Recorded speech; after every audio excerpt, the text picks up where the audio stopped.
perhaps, as Steve Witkoff said, has moved their position. This is Kier Starmer's plane just touching down at Joint Base Andrews to the south east of Washington, D.C. He will disembark the plane shortly and head straight from there to the Ukrainian embassy in Georgetown in the west of the city, where he will hold talks with the Ukrainian President Volodymyr Zelenskyy.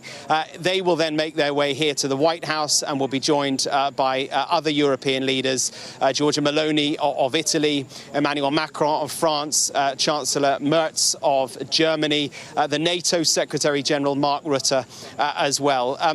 Sam, you and I were talking earlier about precedents. I was looking through a brief look through the history books. There isn't a precedent for such key European leaders all to come here to the White House at such short notice for what is effectively a summit. It's a huge moment. That's right, and that's actually a point that Donald Trump has been out and about making on Truth Social today. He's pointing out it's unprecedented as well, and doing so in a way that makes you think that despite all of these other world leaders coming together in the same space, he's enjoying being, the word you used earlier, the convener of what is a massive moment. Now, there will be people at home watching Kier Starmer step off the plane that's just gone out of shot, but in a moment we will see Kier Starmer come down those steps, and they'll be asking, why is the Prime Minister overseas again? Why is he taking himself away from domestic matters? Why is he interrupting his holiday, we think, to come here? But I was thinking about it. Just think of the counterfactual, Mark. Imagine that the Prime Minister wasn't here today and it was just Emmanuel Macron and Giorgia Meloni and Ursula von der Leyen, President of the European Commission, and imagine that there was a breakthrough, or even worse, imagine that there was a breakdown like we saw in February, given that Keir Starmer has made overseas issues, foreign affairs, his relationship with President Trump, a cornerstone of his premiership. Not something he expected a year ago, but that's just how it's been. He's created this singular role for himself, trying to be that bridge between the US and the UK. How could he not be here at what could be an absolutely pivotal moment? Pivotal indeed, and it struck me that I mean, remember, it was February. It feels like a very long time ago now, when Zelenskyy came here and no one expected what we then saw unfold, that meltdown between the two of them, where Trump and his Vice President, J.D. Vance, who is here, he's back from his holidays in the Cotswolds, he's here. I think maybe some people might have hoped he'd still be on holiday. He's not. But it was a meltdown there over two things. One was trivial and one was really, really important. The trivial thing was the suit. Zelenskyy turned up in his combat fatigue, something he's worn every day since that invasion, however many years ago it was now.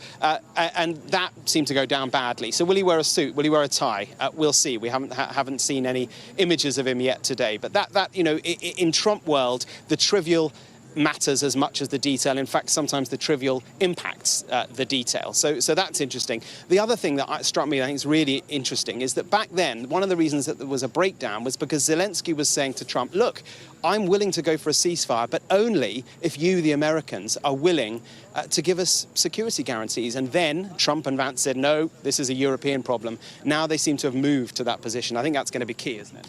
It is.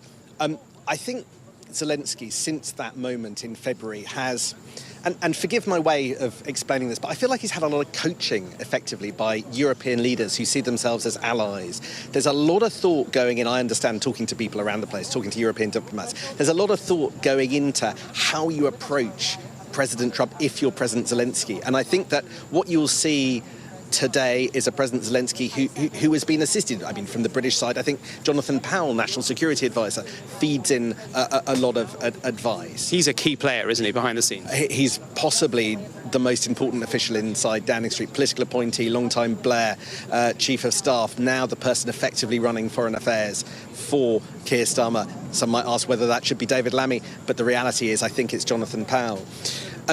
But the other difference between February and now, I think, is that the actual substance, the argument, has got a little bit more difficult.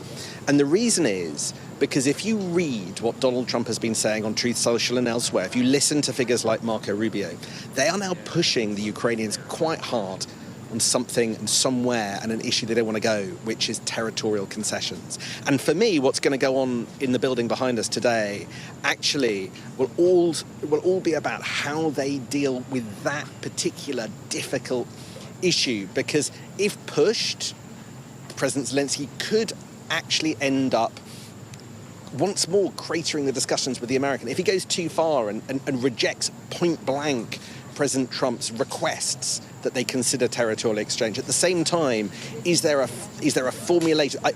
But I understand that they've been thinking about formulations and phraseology to arm President Zelenskyy when he's in that room for how to deal with questions like this that effectively will involve kicking the can down the road, saying it's very difficult but not totally ruling it out, and thereby effectively ending negotiations in there. But you know that phrase territorial exchanges is actually it's a misnomer. It's inaccurate, because it's not as if Russia is going to give some of its land to Ukraine.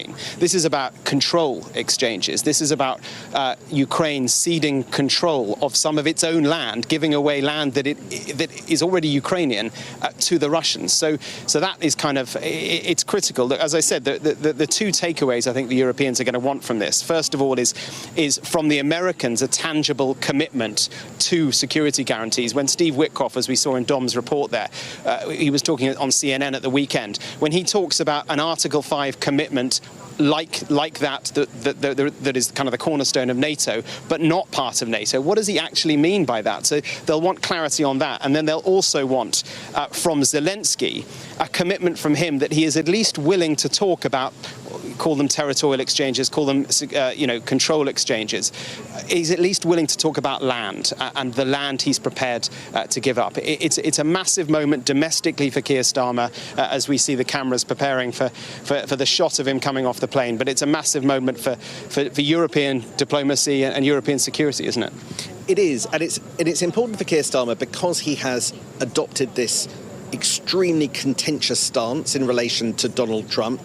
He has declined to criticise him. He has presented Britain as the bridge, its historic role between the UK and the US.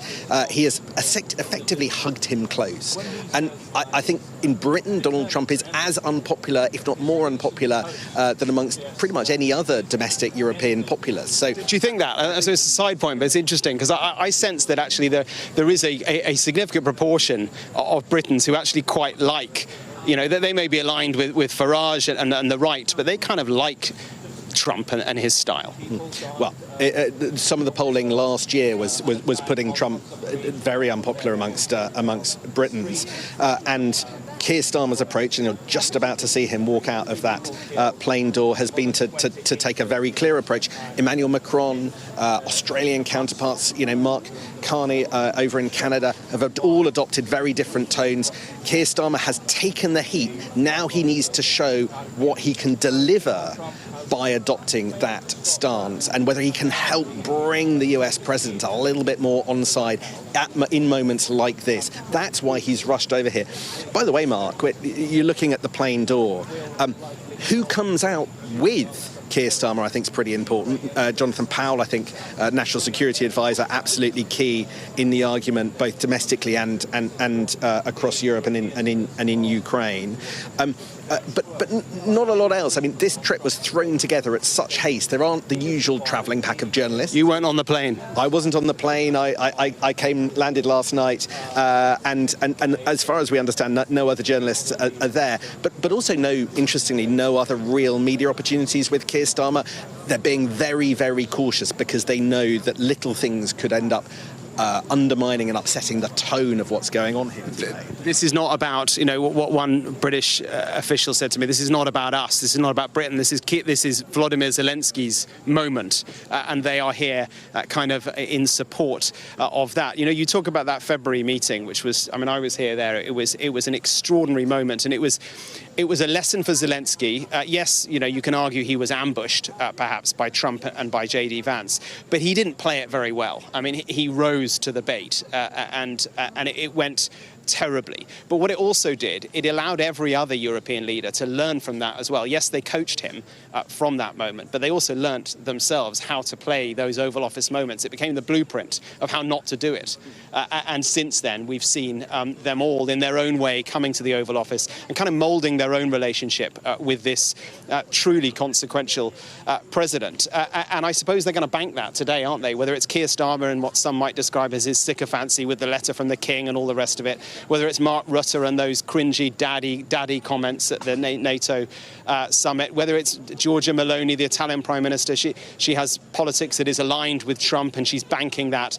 They have created their own relationships, their own rapport with Trump, precisely for a moment like this, where they can say, look, Mr. President, we need your support. We're spending more on NATO. We're spending more on our own defense, but we need your help. And crucially, Zelensky needs to hear it from you. But I guess it's kind of whack-a-mole, isn't it? Because if he gives full support to Ukraine, well, Putin's going to hate that. No, absolutely. Look, it's weird as a journalist covering some of those moments because you're about to see Keir Starmer step out of that plane in order to go and stand shoulder to shoulder with President Zelensky to ensure that there is no repeat of that February moment that you were just talking about.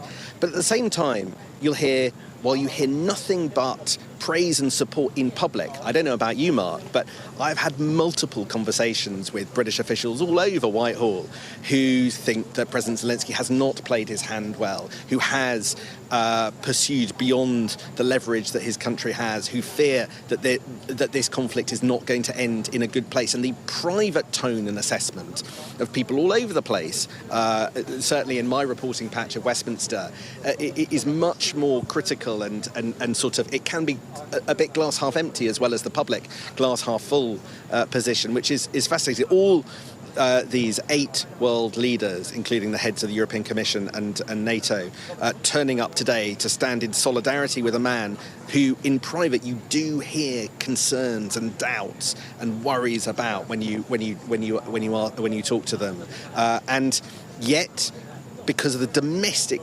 politics of what the UK is doing, where the UK stands in relation to Ukraine, really, Keir Starmer has no option. He had no option not to come today. He has no option other than to take the stand that he's doing. He had no option other than to, what we believe is, interrupt his holiday and come here to be here for whatever kind of moment it is.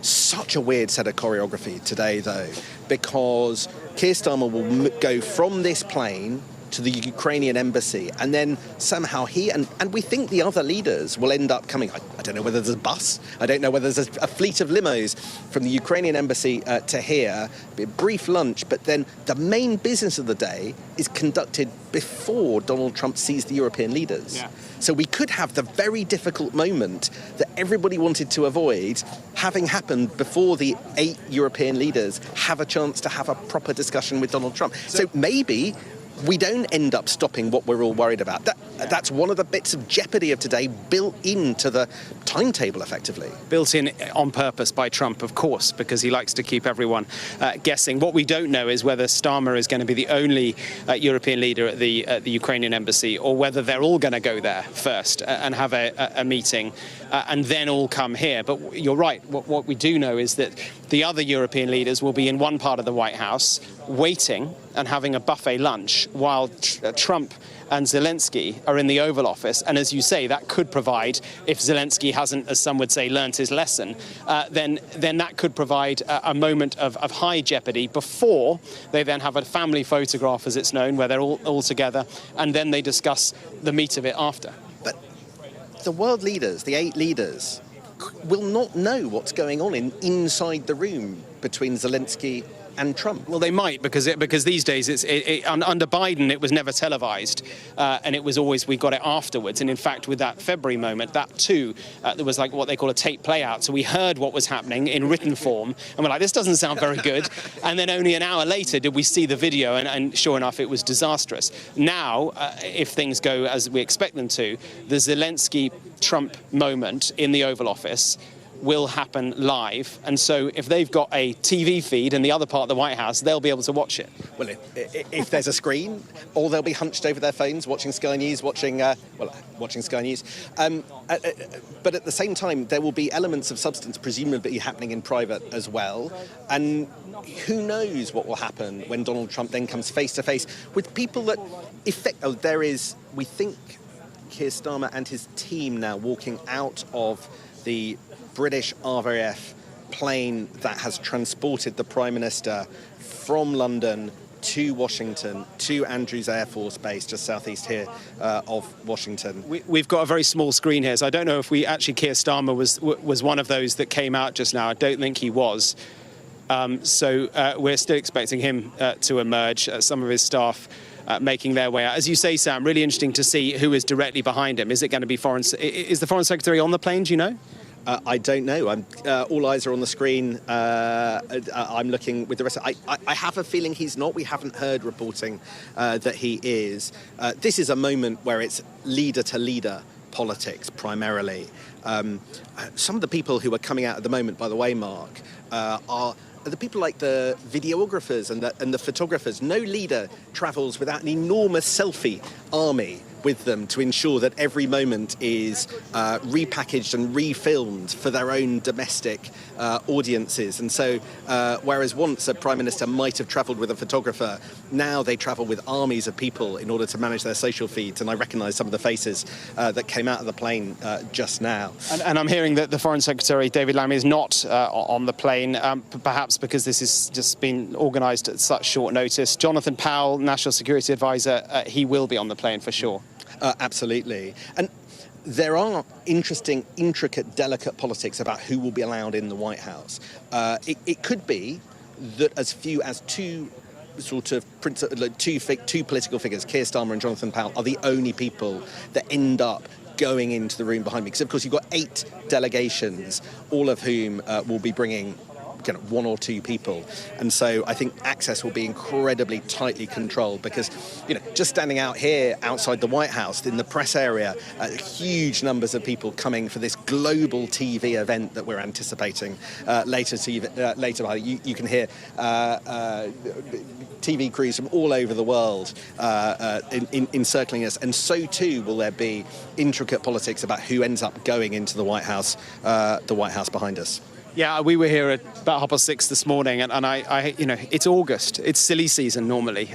Trump does not do silly season. It has been so incredibly busy through August, and I haven't seen the place as busy as it is today for a long time. We're just on the north lawn here of the White House. We expect that Volodymyr Zelenskyy will arrive here in an hour or two's time. He will drive in, we think, just as he did in February, past the TV cameras here on the north lawn, and will then head into the West Wing and into the Oval Office. The rest of the leaders will arrive via the South Portico, which is on the south lawn, so they won't be near any of the throngs of journalists who are here on the north lawn. And there is Keir Starmer just coming off the plane now on his own, but we'll see who is behind him as they emerge for a big moment organised over the course of just a day.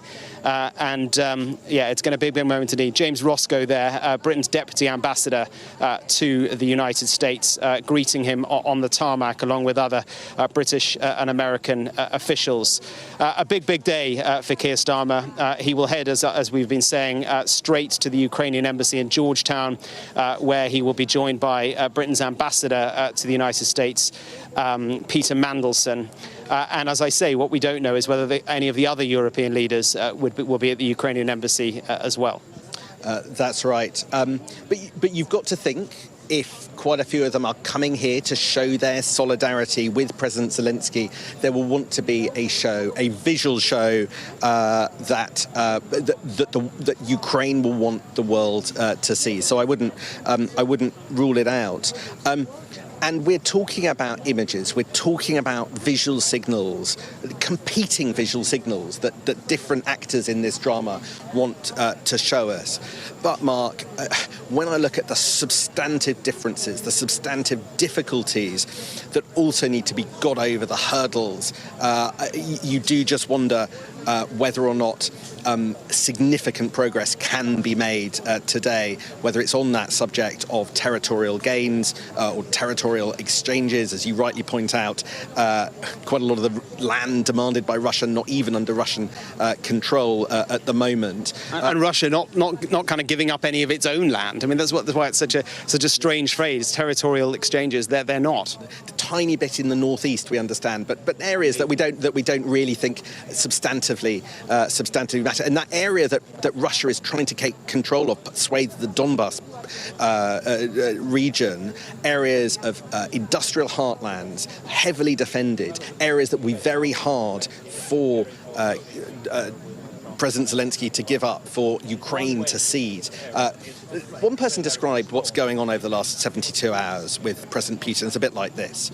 President Putin has played his hand, and he's played quite a maximalist, sort of ballsy negotiating hand. He's probably conceded a bit more than he might have liked over some kind of security guarantee, while at the same time making a huge ask that he knows will be unpalatable in terms of land, and trying to negotiate. He thinks he's played a clever card. I think President Putin gamed the summit in Alaska on Friday and effectively has done something that he thinks nobody will be able to accept, including figures in the convoy, British convoy, that you're seeing leave Andrews Air Force Base.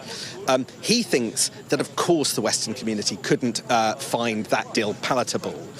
But at the same time, he has opened the door a crack on this issue of some kind of security guarantee for Ukraine, and that is the kind of I think that is the gap that the negotiators in Britain and across Europe want to exploit. What did President Putin mean? What is the US prepared to offer? And what can they actually substantively get out of, given what President Putin offered on Friday? We got an intriguing moment, spotted an intriguing moment earlier on today, just over there on the North Lawn itself. They were bringing in the flags of all the nations represented here today. So we saw the Union flag, we saw the French tricolour, the Italian flag, all of them being taken in, ready to be put in the East Room, where this event, where the leaders will all gather, because there's not enough room for them all to be in the Oval Office. But one of the flags that was almost brought in was the NATO flag, and then intriguingly, perhaps indicatively, it was then taken out. Someone, presumably, had said, actually, that flag, we don't need that one now. And so it was put back into the van, and then the van was driven off. Look, maybe it will be there in the East Room, but the suggestion from what we saw is it won't. And I think that's really important, because to get Putin to agree to any sort of ceasefire, NATO has to have kind of nothing to do with it. So there should be no NATO in Ukraine. That goes back to, the core problem that as Putin would see it. This is not about NATO. So although the NATO Secretary General, Mark Rutte, is here, probably carrying all the sycophancy that he had with the daddy comments a few weeks ago, NATO as a body is not represented visually with the flags. That's a kind of detail, but it's an important detail. I mean, it's not just a detail. It seems like one of the big fundamental obstacles to a deal, because you had figures like Donald Trump's trade envoy, Steve Witkoff, talk over the weekend about NATO-style security guarantees being offered, being agreed to by Russia. But then Donald Trump on Truth Social today being very clear that NATO can be no part of this. So I don't know, Mark, what is a NATO-style security agreement that's not a NATO agreement? Does it do the same thing, or does it not do the same thing? Or to put it another way, if Ukraine is attacked by Russia in future, is there some kind of common defence agreement whereby members of the coalition of the willing, Britain, France, Italy, Germany, come in behind Ukraine and have the right of some sort to retaliate and repel the Russians? That is, in essence, that one of the fundamental ideas behind NATO. the body itself cannot be involved. Something has been offered by Russia. We are all very unclear about what precisely it means, but I wonder whether in that detail, that's where actually this discussion, this negotiation truly lies. That is the detail that the Europeans want to get out of today. And you have to wonder whether maybe it's kind of a bit of a fudge. Trump is known for wanting quick fixes. He wants the Nobel Peace Prize. He wants to be able to say, look, I got the fighting, I got the killing, to use his phrase, I got the killing to stop. The danger, of course, and the reason the Europeans are here is because they're concerned that all that will do, if it is a short-term fix, a short-term fudge, is it will allow Putin to fight another day. So a really, really big moment here in the White House. We will have every twist and turn. Kamali, back to you. OK, Mark and Sam, for now, thank you so much for that. Well, the Prime Minister, as we have seen, has left that British A321 aircraft on his way from Joint Base Andrew to the embassy in Ukraine. It's about a 30-40 minutes drive, and we'll be outside the embassy with our own US correspondent James Matthews in a short while to see what kind of reception the Prime Minister can expect and the choreography of the rest of the afternoon there in DC. But I just want to bring you another post from President Trump. He's posted a couple to his social media site in the past few minutes, and it's perhaps some insight into his mood today, his feelings about the coverage of what's happened since that Putin summit in Alaska. And Donald Trump has been on social media, and this is what he's written. I am totally convinced that if Russia raised their hands and said, we give up, we concede, we surrender, we will give Ukraine and the great United States, the most revered, respected and powerful of all countries ever, Moscow and St. Petersburg and everything surrounding them for 1,000 miles, the fake news media and their Democrat partners would say that this was a bad and humiliating day for Donald J. Trump, one of the worst days in the history of our country, but that's why they are the fake news and the badly failing radical left Democrats. So that's Donald Trump railing against the news media for coverage of his summit with Putin, but he wasn't done there.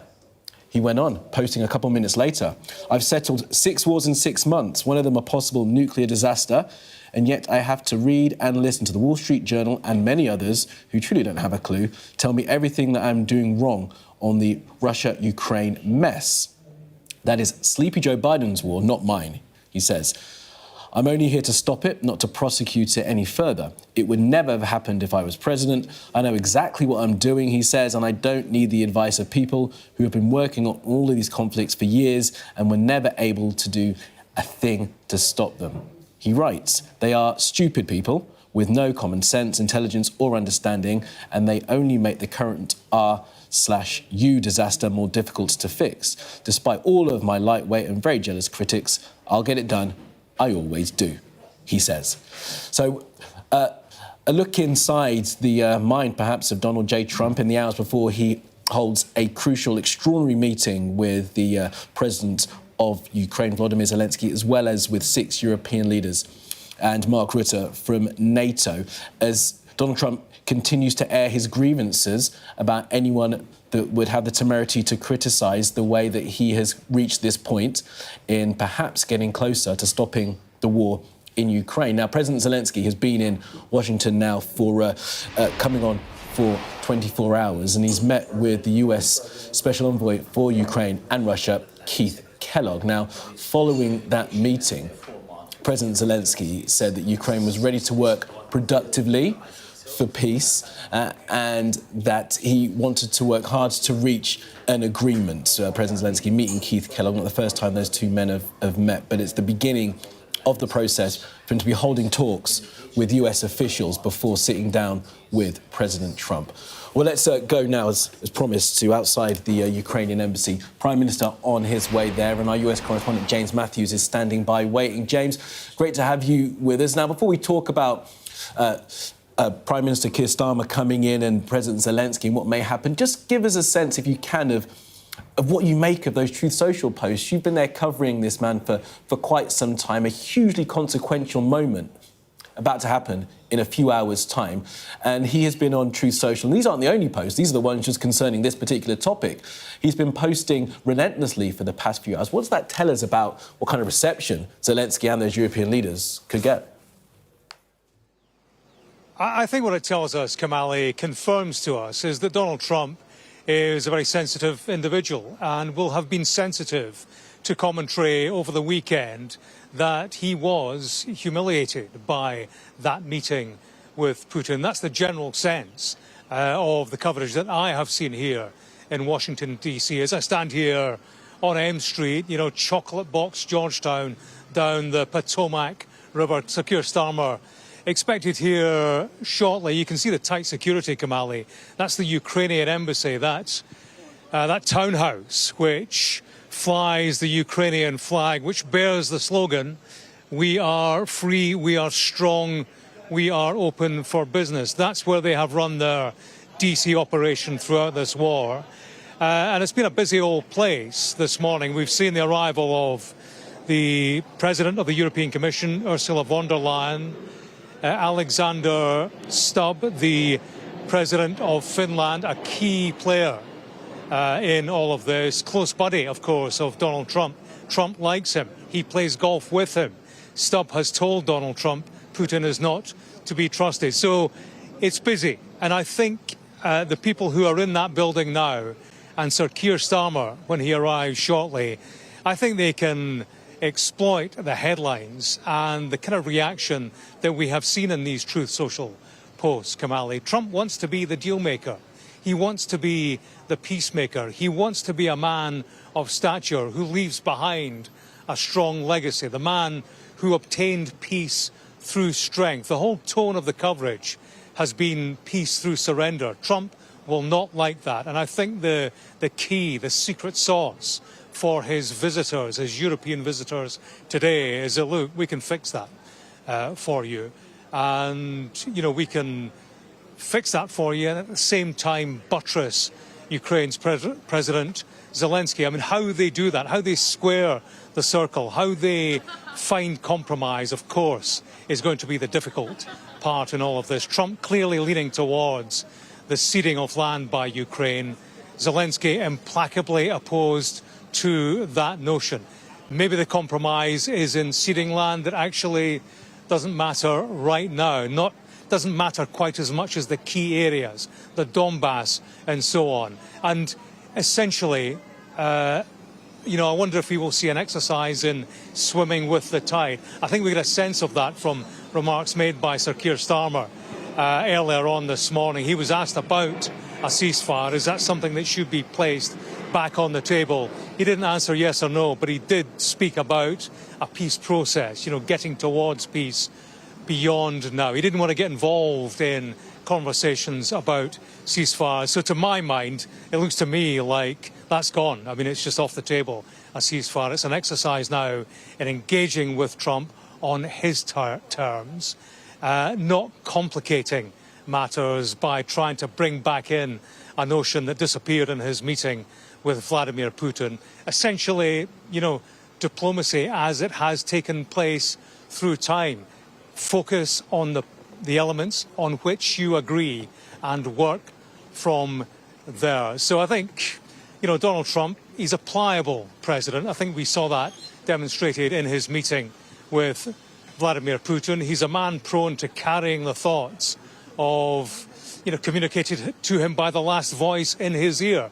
That right now is Vladimir Putin.